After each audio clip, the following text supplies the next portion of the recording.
I just got off the phone with a $500 million per year CEO at 40% profit margin. So he's making $200 million per year in his main company from only 2 hours per week of his time. And then now he's working on a lot of other cool things like a bunch of anti-aging stuff. He is the best operator in the entire world. For his main company, for oil and gas, he has over 1,200 employees. And it is absolutely incredible what they're doing. But I'm going to tell you a little bit of our conversation. He said this past year, they've added about $65 million of revenue, but with that, only 15% profit margin. So he said you're always going to be in this constant yin and yang. And if you want to invest in growth, it is going to be at the expense of margin in a lot of situations, because I want to go over our org chart, how we're growing our marketing company. He is a client of ours for one of the companies that he's a majority investor in, but he's more of a mentor than anything. And we do about a once a month call where I go through the org chart that we have, because we're scaling substantially. He grew this, billion-dollar company in only 10 years. And so we are trying to accomplish the exact same thing. I consider him to be a friend now. But what always breaks down are the people. So I was breaking down the margin, how we're servicing, what our org chart looks like, and how we're trying to scale it substantially. And he gave some of the best sauce in the entire world, because I was saying a lot of the issues that we have are operational. When you have the best product, it is easy to get clients. And we spend so much time making sure and hiring the best people in the entire world and training the best people that it is allowed us to, we have capacity to take on 10 clients right now. We could probably take on 10 clients and service them right now, but that's not super realistic because it's the holidays. We have a high ticket offer. We can't just go out and command 10 clients into the world. We have to actually go out and get the clients. But when you're investing in growth, what we've had to do is we hire the people before we need them, and then we backtrack that with clients. And so the margins decrease, obviously, because we're hiring people before we need the work. But you need to do that as compared to the alternative. To invest in growth, you need people before you have the work for them to do. If it was the other way around and we got the work and then tried to backfill with the people, we would have churn with the agency. And the only thing that matters is keeping the clients forever, because we want to show the best results in the entire world forever, which is what we've done, which is why we have not ever had a client cancel on us. But the problems with businesses at scale are people oriented. People who, what they do, what the deadlines are. He was saying that right now, for the marketing agency, we have quite a few different verticals of it, where we do all of the organic marketing for large businesses. That is one vertical. And in that vertical, we have creatives that need to pre-plan out all the videos. Then they talk with the clients, then that gets sent back. We have the editing that edits it, and we have the post-production for the funnels, for converting those videos into customers, building up the landing pages, building up the funnels to where we take them through the customer journey and actually close the clients. That same exact thing for short form. And so every single client that we have, there are 9 people involved, and for every single client. So this is very, this is a massive people issue. And sorry, I wasn't sharing my screen there, but we have 9 people for every single role that we have, and they are expensive. For 10 clients, the cost is $65,000 per month. That is obviously a lot of money. And as we scale, the biggest constraint is the people doing the work, getting it done on time, and making sure that everything is running seamlessly. And these are the things that break down. And so having and preparing for these things is the difference between being able to scale at 100% per year compounding and 20%. And so if you're really looking to scale a company incredibly quickly, thinking through these things has been very, very, very, very, very important. And so the other sauce, which is a hyper-specific thing that is not going to relate to many people, but it is for us, because he was saying one person can only have, or let's say a CEO, CMO, the head growth op, you can only have 6 to 7 direct reports. And that means when something breaks down, and let's say these 9 people, they need to know who they go to. So let's say they go to the head creative. Okay, well, this head creative can really only have 7 people that are having go to them. You can't have that many direct reports. And then if we have 7 head creative, that's really all the CEO could handle is 7 of these direct reports, because things will break down if there's 25 different people reporting to one person, depending on the workload and depending on what the product is. But and this is going to be hyper dependent per business model, but thinking this stuff through and stress testing it is very important, as well as the people in your organization. They are going to try and solve problems with people. They're going to say, okay, I'm at my capacity. I'm working 40 hours per week.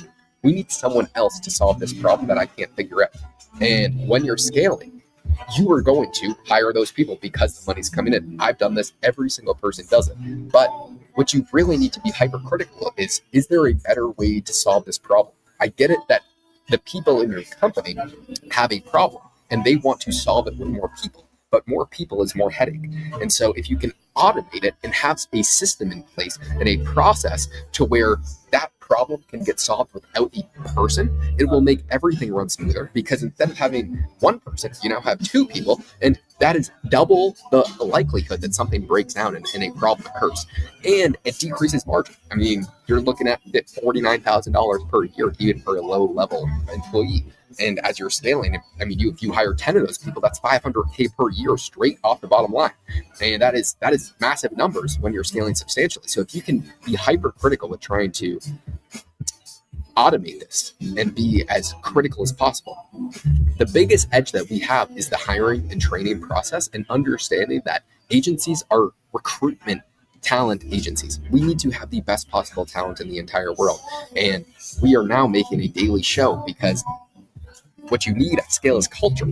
And so I guarantee you, in the next 9 months, I will be getting 20 million views per month. Not on this channel. I like to talk about business. This is hyper niche, but on a blog channel where we are daily vlogging, like literally 8 hours per day of our entire workday, with the entire intent of getting mass market views to where we can find super young, motivated people that we can hire for the main agency and train them to where could do. And so where we could get hundreds and hundreds of job applicants per week, where they go into a Loom video, they go into test, if they're good cultural fit on board, and then we have the training system, and there's a very in-depth tier breaking down like what each person's requirements are to actually get clients. And that is how we have the best comp structure in the entire world, which allows us to get better quality talent. But culture is still the most important thing. We need to have the best possible culture. I was telling him about the new product that we are starting, the AI SaaS, to get more clients for the agency. The AI SaaS is a product that we developed to solve problems for our current customers, where we can DM every single one of their followers on Instagram, Facebook, and start conversations and close those customers 100% AI. And it is working exceptionally well. And what we're really going to do is sell that and take it mass market, but use that as a funnel for the main agency. Everything that we do is for the main agency, for the sole intent of hiring as many people as humanly possible and giving the best opportunity. We want to have 10,000 clients within the next 6 years. And for that, we would be able to hire 7,000 plus people. That is an incredibly, that is pushing society forward if we are able to do that. And so that is why it is such a great mission, and it is so fun.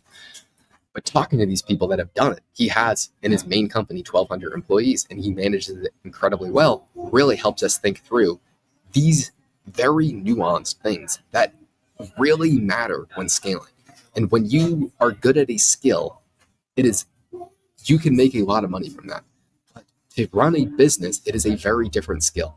Knowing who reports to who, knowing what the cadence is, knowing how to automate these things, knowing how to have systems and processes in place, knowing how to hire people, knowing how to incentivize people, knowing how to make sure that everyone's getting things done, and having a back-tested, stress-tested system to make sure it gets done. Because we put our clients first at all times. And if people are not maintaining that same culture and putting the clients first and having a higher standard of excellence, that will dilute the entirety of the company.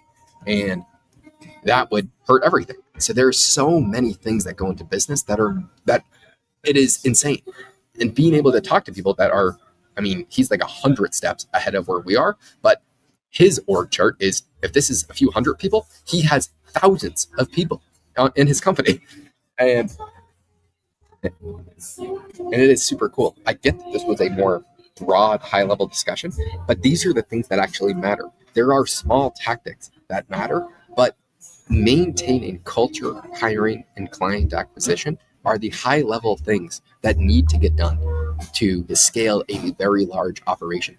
And the higher level you think, that is easier to shear the ship. And I have to have days where I'm very high level and then very granular days for super small tactics that move the needle. And it's like, this is a profitable business because these high level things are necessary to think through to take on the scale.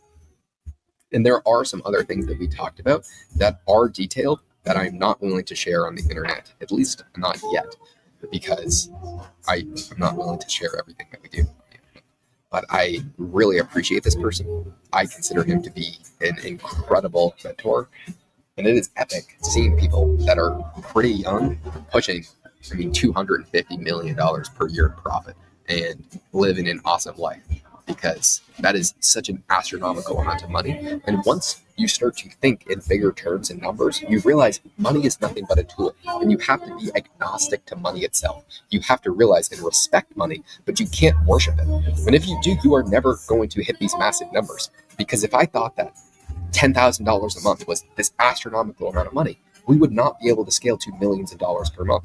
Once you get into bigger circles and you realize that there are people that are literally doing billions of dollars per year in profit take home, and I know people that are doing that, you expand your horizons and say, okay, what do I need to do? What do I have to change to see what he's seeing? And a lot of times it is these bigger, higher level things, and you are missing something blatantly clear.